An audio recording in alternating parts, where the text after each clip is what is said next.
Salut à tous une fois de plus, c'est le frère Jack par la manifestation La Grâce de Loba, par l'enseignant mandataire Zoulassan qui s'adresse à vous en ce jour.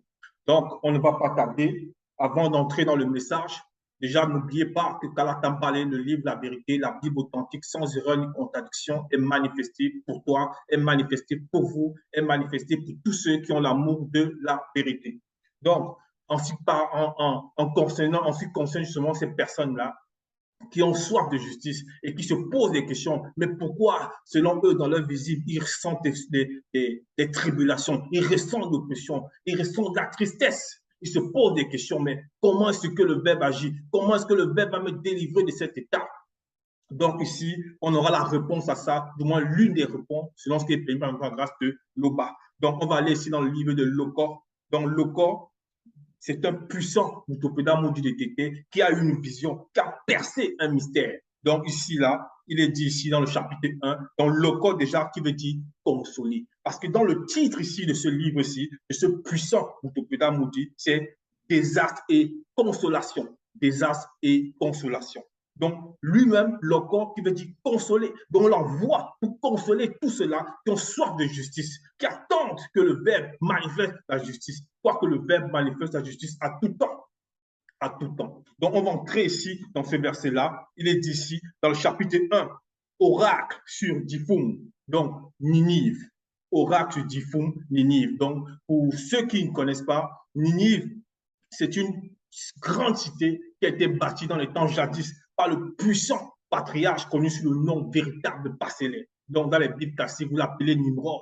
Et on a essayé même de transcrire sa véritable histoire. On a essayé de le diaboliser, si on peut dire comme cela, entre guillemets. Et pourtant, c'était un homme puissant qui a honoré Tété dans cette réalité visible. Donc, Pasélé, qui veut dire résister. Donc, ici, là, oracle du Fond, livre de la prophétie de Lokor, Nahum, du village de Nongolambi.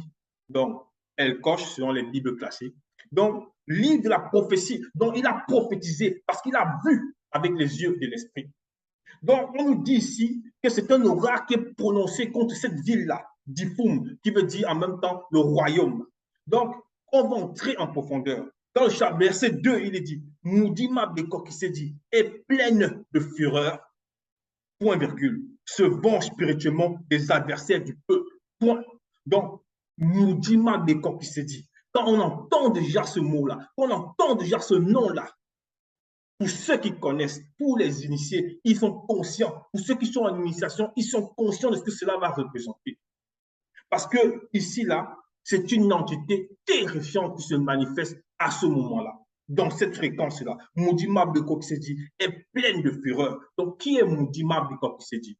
Donc, l'entité des châtiments en charge du domaine de la nature.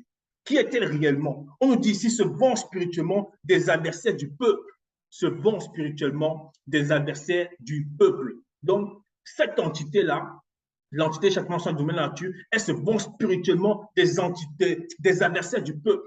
Parce que le peuple, là, c'est tout cela qui ont l'amour de la vérité. C'est, premièrement, on va dire, donc c'est ceux qui ont l'amour de la vérité, qui ont soif de justice, qui sont soumis au verbe de vérité, qui sont soumis au verbe de l'Oba. Donc, premièrement, le peuple noir. Maintenant, il y a les non-initiés graciés, il y a les initiés, et maintenant, tous ceux d'autres, on va dire, d'autres peuples qui ont l'amour de la vérité, qui acceptent la parole que l'enseignant Malaké Zoulassan apporte dans cette réalité. Donc ici, Moudima Bekok se dit est plein de fureur, se venge spirituellement des adversaires du peuple. Donc les adversaires là, c'est qui ici? Donc comment est-ce que cette entité se venge spirituellement? Parce qu'il faut comprendre réellement que Moudima Bekok se dit. Pour cela, on va aller ici dans le livre de Béboté dit. Donc on va aller dans Béboté dit chapitre 11. Dans Béboté dit chapitre 11, on va voir ici ce qu'il est dit. Dans Béboté dit 11, on va lire à partir du verset 8, il est dit, Moudima Bekok qui s'est dit, les frappa de démence et d'égarement d'esprit. Point. Donc, elle a frappé qui ici? Elle a frappé à cette époque-là, à ce moment-là, c'était des Noirs non initiés qui avaient construit une pyramide et qui ouvraient dans le côté du monde occulte. Donc, ils ont fait n'importe quoi. Ils ont commencé même à divulguer les secrets à d'autres peuples qui ne devaient pas recevoir ces secrets-là. Donc ici, là, on les a frappés de confusion. Donc, Moudima Bekok s'est dit, l'entité des châtiments en charge du domaine de la nature, les frappa de démence et d'égarement d'esprit. Et de la suite, il dit, et ils cessaient d'étendre leur empire. Donc aujourd'hui, on va voir des gens, même dans cette réalité-ci, il y aura des non-initiés qui sont peut-être des présidents, des rois qui vont vendre les territoires, vendre les richesses, donner des grands territoires à d'autres peuples, faire bastonner même leur propre peuple, ainsi de suite. Et ils vont se dire, tiens, non, ils savent ce qu'ils font. Maintenant, si toi, tu as l'amour de la vérité, si tu as soif de justice et que tu écoutes l'enseignement véritable qui émane du Mouledi Zoulasson, écoute ce message. Parce que là, tu vas comprendre comment le Verbe agit, du moins par rapport à ce qui nous est permis de comprendre. Donc ici, là, on fait comprendre que cette entité-là, elle a frappé ces non-initiés-là. Donc, de démence et d'égarement d'esprit. Et ils ont cessé d'étendre leur empire. La suite nous dit ici, dans le verset 9, et à ce même instant, Moudima Bekor qui se dit, fracassa en fragments toute la face du continent. Donc, à ce même instant, donc lorsqu'elle frappe ces non-initiés-là, d'égarement, de démence et d'égarement d'esprit, au même instant, elle a fracassé en fragments toute la face du continent. Donc, pour toi qui ne le sais pas, le continent, à la base, c'était par sa volonté, par son verbe. Il a créé le continent dans le Mounielé. Et le continent, c'est la grande base, c'est ce que certains vont appeler aujourd'hui l'Afrique. Maintenant, tout ce qui a dérivé là à côté, là, on va appeler ça les bouts des fragments du continent. Donc, les autres, ce qu'ils appellent aujourd'hui, soi-disant les continents. Dans l'Europe, l'Amérique, tout ça, c'est des fragments du continent. Du continent. Donc, on nous fait comprendre ici que cette entité-là, elle a la puissance lorsqu'elle frappe. Donc, le continent s'est fracassé. Donc, la base, le socle est resté. C'est dans l'Afrique qu'on voit peut-être entre guillemets aujourd'hui, parce que c'était bien plus grand que ça et bien plus encore. Maintenant, il y a d'autres, on va dire, les fragments, les bouts des fragments là, du continent qui sont maintenant les autres représentations qu'on peut voir dans voilà, l'Europe, tout ça, l'Asie, ainsi de suite. Maintenant, on nous fait comprendre qu'il a fracassé cela. Il a fracassé parce que les non-initiés faisaient n'importe quoi. Et lorsqu'il fracasse cela, tu dois comprendre que c'est une entité qui est au-delà du temps et de l'espace. Donc, lorsqu'elle fracasse ces choses-là, les vibrations, ça se transforme, ça va transpercer le temps que nous, on connaît dans le visible. Donc, jusqu'à notre époque, c'est-à-dire ce fracassage-là, si tu veux, ou bien si vous voulez, est encore en train de se répandre.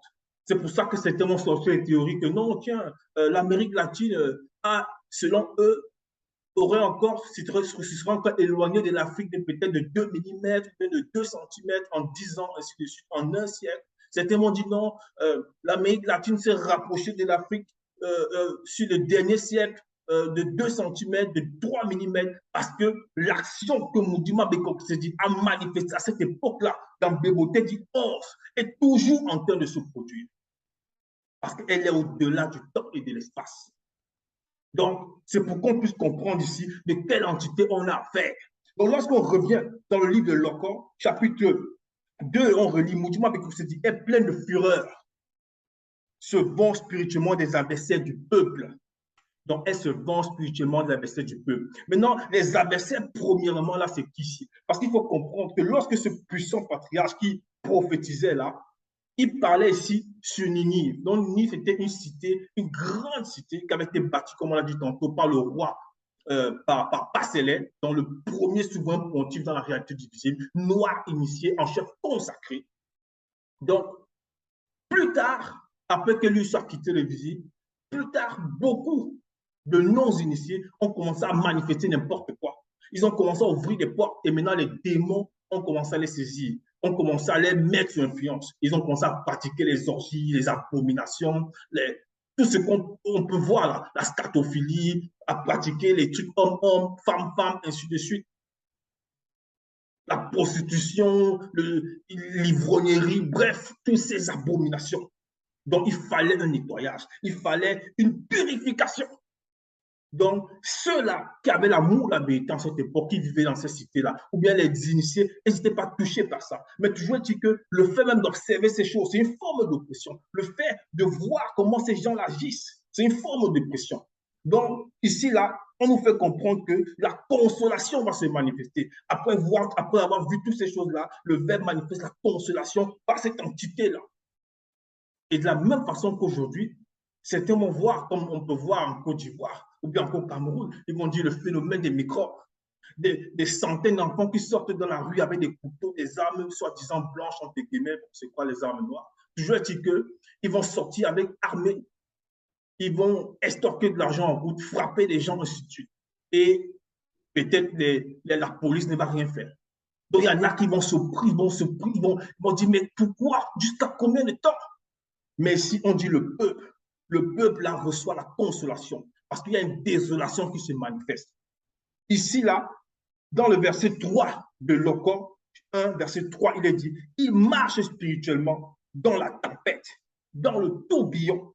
Les nuées sont comme la poussière à ses pieds. Point. Donc, on parle toujours ici de Moudiма Bekor qui s'est dit, l'entité des châtiments en charge du domaine de la nature.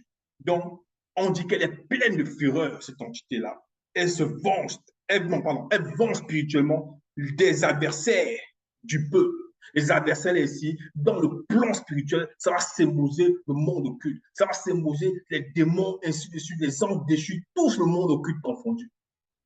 Mais maintenant, si toi, dans ta marche, tu écoutes l'enseignement et que parfois tu ressens les tribulations, tu ressens l'oppression, ou bien tu es au travail, tu te dis, mais avec la prière que je fais, j'essaie de marcher selon le verbe de Tété, mais pourquoi ces gens-là veulent encore m'oppresser? Sache que le Verbe nous a déjà prévenu. Le Verbe t'a déjà prévenu que tu dois tenir ton esprit prêt au combat face aux démons de circonstances. Mais ici, on nous dit néanmoins que le Verbe de Tété permet, comme nous dit Marc Descorps qui s'est dit, dans le plan invisible, c'est-à-dire invisible du visible, néanmoins manifeste la fureur, manifeste la terreur vis-à-vis du monde occulte. Donc, il ne faut pas craindre. On ne doit pas avoir peur. On doit rester fort. On doit rester, on va dire, avoir une ferme conviction dans la foi que Tété permet que nous puissions voir à travers l'enseignant Zoulassan. Donc, ça, c'est pour qu'on puisse voir que dans le plan caché, il y a des fréquences, des vibrations qui sont manifestées, qui viennent du grand temps des choses, pour protéger ceux-là qui sont soumis au verbe de l'OPA. Donc, ça doit servir de consolation. Dans la suite, on nous dit ici, il marche spirituellement dans la tempête, dans le tourbillon, virgule, les nuées sont comme la poussière à ses pieds. Oui, parce que lorsque Moudiма Bekor qui s'est dit, cette entité terrifiante pour le monde occulte, et même pour tous ceux du commun du visible, lorsqu'elle se manifeste avec la fureur là, pour châtier ses adversaires du peuple, on nous fait comprendre ici qu'il y a le tourbillon dans la tempête, les nuées, non pas que la tempête peut la contenir, parce qu'il faut bien comprendre cela, parce qu'elle est au-delà même de cette réalité. Mais toujours dit que les nuées sont comme la poussière à ses pieds. Ça, c'est un langage pour que nous puissions concevoir. Et on va entrer un peu en profondeur par rapport à ça, par exemple sur la grâce de Tété. Donc, on va repartir à Bébouté dit, donc dans le commencement. Donc, on va repartir ici dans Bébouté dit 11. Dans Bébouté dit 11. Voilà, ici, par rapport à ces nuées-là, par rapport à ce tourbillon, à cette tempête-là, on va lire ici, Bébouté dit 11, verset 12, il est dit, il eut des nuages d'orage de type multicouche, donnant des éclairs et du tonnerre, ainsi que des tornades sur toute la surface de la terre. Donc, on nous fait comprendre ici, lorsque l'entité des châtiments en charge du domaine de la nature se manifeste dans le plan invisible du visible, donc frappe, on va dire spirituellement, les démons, tout ça, dans le plan visible, à l'époque où il avait manifesté, où il avait fracassé le continent, c'est-à-dire avait fracassé, on va dire, la surface, il a frappé spirituellement dans la face du continent et il y a eu des fragments qui sont partis de tous les côtés là. On nous fait comprendre ici, il y a eu des nuages d'orage de type multicouche. Donc c'était comme la pénombre. Donc on ne pouvait même pas voir ce qui était derrière ce nuage-là. Donnant des éclairs et du tonnerre. Donc c'était effroyable. C'était effroyable pour ressentir cette telle vibration. on nous fait comprendre que cette entité-là, lorsqu'elle s'est manifestée, donc ceux qui étaient éveillés, ces initiés, qui avaient la conscience de percevoir ces choses-là, c'était un moment de joie indescriptible. Parce qu'ils voyaient un grand frère, ils voyaient un grand frère qui émane du grand temps des choses pour les assister.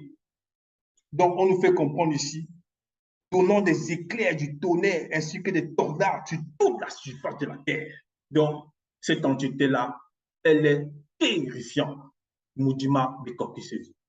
Donc, lorsqu'on revient ici, dans Loko 1, verset 4, il est dit, Mudima Madiba Ebaidi. Donc, on nous parle ici d'une autre entité, l'entité des eaux primitives, menace la mer et la dessèche, virgule, et fait tarir tous les fleuves. Est-ce qu'on peut concevoir pareille chose? Lorsque quelqu'un se met même devant l'océan, il entend les bruits des flots, c'est comme une force qui peut le broyer. Allez un peu visiter, allez un peu, on va dire, sur les plages.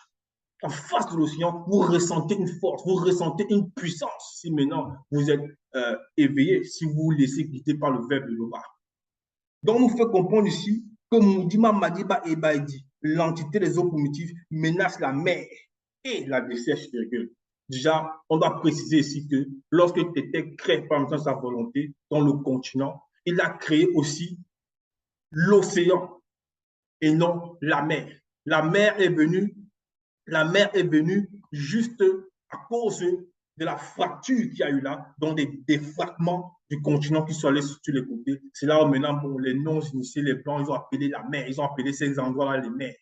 Mais c'est l'océan à la base. Donc ici, là, on nous dit, Mudima Madiba Ebaidi menace la mer et la dessèche. Donc, est-ce qu'on peut concevoir cela? Donc, elle menace la mer et la dessèche. Elle dessèche et fait tarir tous les fleuves, le Ndjanjo et le Kokotamunda, l'Anguisse, point. Donc l'entité des eaux primitives aussi se manifeste.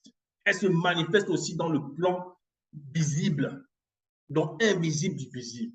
Donc toujours pour la consolation, pour ceux-là qui ont l'amour de la vérité. Donc si tu sens l'oppression, si tu sens parfois que certains veulent manifester l'injustice vis-à-vis de toi, tiens bon, parce que le Verbe était nous a mis en garde. Mais il nous montre ici que néanmoins, lorsque nous dormons, lorsqu'on ferme les yeux, le grand temps des choses est en train d'agir. Le Verbe était ne nous laisse pas seuls, car nous ne sommes pas seuls. Donc c'est ça. Donc, comment cette entité des eaux primitives-là se manifeste encore? On va voir encore un peu plus en profondeur. Parce qu'on nous dit ici qu'elle menace la mer et la dessèche et fait tarir tous les fleuves. Et fait tarir tous les fleuves. Donc, même dans un sens spirituel, ça peut symboliser les gens qui acceptent les mauvaises eaux, qui boivent la mauvaise eau parce qu'il n'y a qu'une seule source. C'est celle qui émane de Tété par son Verbe. Et la source-là, c'est notre Mouledi en cette époque que nous recevons. C'est lui la source dans ce plan du visible en cette époque. Donc, si tu vas boire d'une eau, des faux pasteurs dehors là, laisse-la. Parce que ça, c'est les eaux des mers que Mudima Badiba et Badi va faire tarir, va dessécher. Cette eau ne te mènera nulle part. Donc, laisse le verbe t'enseigner, laisse l'enseignant te guider. Donc, ici, dans une profondeur, Mudima Madiba et Badi, on va aussi voir comment elle se manifeste dans un autre sens, dans un autre plan, dans cette réalité divisible. Toujours pour aider ce peuple-là qui ressent l'oppression, pour le consoler de la désolation qui se manifeste, de ces personnes qui pratiquent les orgies. Ils vont dire non, ils sont les TikTokers, ils sont les Facebookers, ils vont aller faire les porte-à-porte, ainsi de suite. Ces abominations. Non. Ici, là, Mudima Badiba et Aidi, elle va aussi agir par rapport au plan occulte, contre le plan occulte, donc qui vont représenter ceux qui agissent dans le plan occulte selon les océans, selon, on va dire, selon les mers, selon les rivières. Donc, on va voir un exemple ici. On va aller ici dans le livre de Mienge, chapitre 74. Mienge, chapitre 74. Mienge, chapitre 74. Voilà ce qu'il est dit. On va lire à partir du verset 13. Mudima Madiba Ebaidi. l'entité des eaux primitives, a la puissance de fondre l'océan. Donc, océan ici avec O majuscule. On ne parle plus de la mer, on dit l'océan. De briser les têtes du mauvais grand dragon marin. Les têtes du mauvais grand dragon marin. Donc, elle a la puissance de fondre l'océan, de briser les têtes. Parce que le mauvais grand dragon marin, là, va symboliser ici, bon, peut-être selon la connaissance aujourd'hui actuelle des hommes, ils vont appeler ça peut-être l'hydre. Donc, c'est un exemple. Pour ceux qui ont vu le film hollywoodien, de Godzilla contre ce monstre marin-là qui avait plusieurs têtes. Ce dragon-là avait plusieurs têtes, ça représente un peu ça, ce qu'ils appellent l'hydre. Mais ce n'est pas son vrai nom. Toujours est-il que, ici, là, on dit à la puissance de fondre l'océan, de briser les têtes du mauvais grand dragon marin, de fracasser les crânes de ce monstre et de tétaniser les démons requins. Point. Donc, on me fait comprendre ici, lorsque Mudima Madiba et Baidi se manifeste aussi dans ce qui concerne le domaine marin, c'est effroyable pour le monde occulte. Si bien qu'elle peut, on dit, elle a la puissance de fracasser les têtes de l'hydre. Elle fracasse les crânes, on a dit, de briser les têtes du mauvais grand dragon, de fracasser les crânes de ce monstre et de tétaniser donc les démons requins lorsqu'ils sentent, parce qu'ils ne peuvent pas le voir. Les démons requins ne peuvent pas le voir, ne peuvent pas voir Mudima, Madiba et Badi. Mais lorsqu'ils ressentent la formidable présence de cette entité-là, qui se manifeste dans le visible pour aider ceux-là qui ont l'amour de la vérité, qui ont soif de justice, qui apprennent à mettre les recommandations de l'État en pratique, lorsque cette entité se manifeste, les démons requins sont tétanisés. Donc, le verbe d'été agit constamment pour nous. Si tu écoutes cet enseignement et si tu as encore des doutes, n'hésite pas. Va sur la page zoulasan.com, tu t'abonnes. Ou bien sur les éditions zoulasan.com, tu commandes. Ça, c'est l'instrument de notre délivrance. C'est l'instrument de ta délivrance. Et sans oublier encore tous les rouleaux que tu vois là, la démonologie et les autres encore. N'hésite pas. Donc, dans la suite, il est dit ici, lorsque on va lire, on continue, Mienge 74, verset 14, il est dit, Mudima Madiba et Baidi, l'entité des eaux primitives, ouvre un passage aux sources et aux ruisseaux, puis dessèche des fleuves Tarsa. Point. Donc, on nous montre ici qu'elle a le contrôle en ce qui concerne le domaine des océans, des mers, des fleuves, des ruisseaux. Donc, le verbe d'été contrôle toutes choses.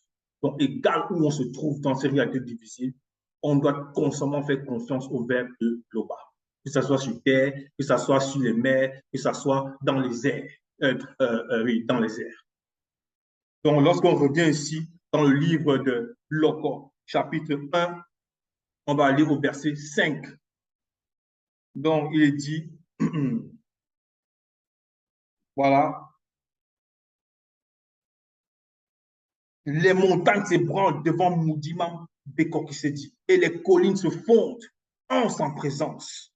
Les montagnes s'ébranlent devant Mudima Bekokisedi et les collines dont l'entité de châtiment en charge de la nature. Donc, on est quitté encore de Mudima Madiba Ibaidi. On revient à Mudima Bekokisedi. Les montagnes s'ébranlent devant Mudima Bekokisedi et les collines se fondent en sa présence. La terre tremble, le monde et tous ses habitants corrompus en sa présence. Oh, la terre tremble. Lorsqu'on dit la terre tremble, ce n'est pas dans le sens que c'est ouassé, c'est-à-dire que c'est un miangadou, c'est-à-dire que c'est le globe terrestre qui a peur, non. C'est-à-dire la terre, le sol sur lequel on marche, c'est ce que ça veut dire. Ça tremble, pourquoi? Parce que cette entité-là, lorsqu'elle a fracassé le fragment, lorsqu'elle a fracassé la face, donc les fragments qui sont sortis là, il y a les vibrations. Jusqu'à notre époque, on ressent encore ces vibrations-là. Parce que cette entité-là, elle est d'une puissance qu'on ne peut concevoir. Et elle est au-delà du temps et de l'espace. Donc, on nous fait comprendre ici. On peut même voir ça toujours dans Béboté dit. On va aller rapidement dans Béboté dit 11 encore. Dans Béboté dit 11, on va aller Déboté dit 11, à partir du verset, on va lire à partir du verset 10. Voilà ce qu'il est dit ici. Il eut de très grands tremblements de terre en divers lieux du continent et des épidémies ainsi que des phénomènes terrifiants qui se produisirent. Point. Donc, cette entité-là, elle est capable de frapper aussi les hommes qui ne sont pas soumis d'épidémie. Mais elle aussi, elle est capable, non pas capable, elle a la puissance de fracasser, on va dire, on va arriver jusque-là. En gros, elle terrifie le monde occulte. Donc, elle châtie. C'est ça. On revient ici dans le livre de Locor, chapitre 1, verset 6. Il est dit, qui résistera devant sa fureur? Point d'interrogation. Donc, on nous dit ici, lorsque cette entité-là, l'entité changement de la nature, se manifeste pour châtier avec la fureur qu'elle manifeste selon la justice, puisqu'elles font un avec l'entité de justice, qui pourra résister devant sa fureur? On dit qui? Parce qu'il n'y a personne qui peut résister devant sa fureur. Quand je dis personne, je parle ici du monde occulte ou bien des personnes qui ne sont pas sous le de l'eau, bref, de tous ceux qui sont dans le visible et dans le monde occulte. Donc, c'est ça. Qui résistera devant sa fureur? Qui tiendra contre son ardente colère? Donc, c'est ça qu'on dit ici. Sa fureur se répand comme le feu et les rochers se brisent devant sa fureur. Point. Et on va entrer dans un passage pour voir en réalité qui est cette entité. Pour qu'on voit un peu une particule de l'étendue, selon ce que le d'été permet, de la puissance qu'elle peut dégager. Donc, on va aller ici dans le livre de Débicédi. Débicédi chapitre 20. Débicédi chapitre 20 au verset. On va lire ici à partir du verset 1. dont le titre, c'est les 1000 ans. Débicédi qui veut dire encore révélation, donc dans les fausses Bibles classiques, il appelle Apocalypse. Ici, il est dit, puis je vis descendre du grand ordre des choses, Moudima Bekokisedi, ayant sur la main la clé mystérieuse de l'abîme et une grande chaîne également mystérieuse. Donc, celui qui parle ici, c'est un puissant patriarche, donc un apôtre de Jokisabé, connu sous le nom de Lakisabé. Donc, son vrai nom, c'est Lakisabé, et dans les fausses Bibles classiques, il appelle Jean, donc Jean l'apôtre. Verset 2, lequel saisit le grand serpent dragon ancien. Donc, on dit ici que Moudima Bekok s'est dit, dans l'entité châtiment de la nature, elle a saisi. Donc, elle avait une chaîne dans une main et elle avait la clé de l'abîme. On nous fait comprendre ici dans le verset 2, lequel saisit le grand serpent dragon ancien, qui est Satan, le Moudima mauvais esprit, sous cette apparence de Dieu, lui et ses Bamuloma Bungulane, anges déchus. Donc, il a saisi, il avait une chaîne, il avait la clé. Donc, Moudima Bekok s'est dit, une chaîne en main, il avait la clé. Et il saisit Satan et ses anges déchus aussi. Donc, il est saisi. Donc, lui seul, cette entité-là, Moudima Bekok s'est dit. Et ce n'est pas tout. On nous dit, lui et ses Bamuloma Bungulane, anges déchus, donc lui qui, donc, par rapport à Satan, ainsi que les démons et démons de toutes les races, de toutes les races. Et il y a pour un jour comme 1000 ans du visible. Point. Donc, lorsque cette entité-là, elle veut déployer, ou bien elle déploie sa puissance, tout le monde occulte confondu, elle les contient toute seule. Donc, c'est cette entité-là qui veille. Non pas qu'elle est seule, mais on va montrer ici pendant la classe que cette entité-là, lorsqu'elle va punir, lorsqu'elle va châtier, lorsqu'elle va venger le peuple spirituellement face à ses adversaires, ce peuple-là ne doit pas trembler. Nous ne devons pas trembler. Donc, enlevons le doute, laissons le verbe pété agir dans la vérité, dans l'humilité, dans la persévérance. Parce qu'il y a des forces qui sont au-delà de ce qu'on peut concevoir, qui nous assistent. Donc, ainsi, le verbe permet qu'on soit consolé. par ce puissante prophétie du patriarche Locan. L'Oba se glorifie toujours. Ainsi soit-il.